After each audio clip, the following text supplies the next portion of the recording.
How to get PowerPoints fast in Brawl Stars. The very first thing you want to do is to head over to your application Brawl Stars.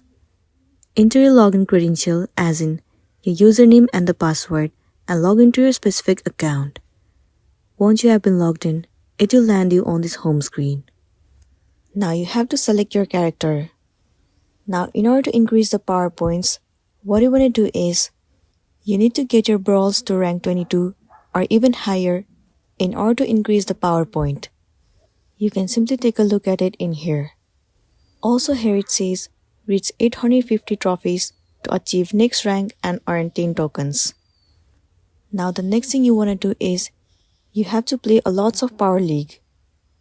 Well, if you keep on playing the Power League, then you'll be able to get the PowerPoint fast. So hopefully you keep on playing the Power League. After that, you'll be good to go. So that's all for today, and this is simply how you can get PowerPoints fast in Brawl Stars.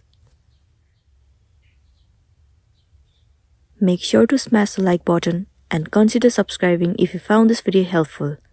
We'll see you in the next one.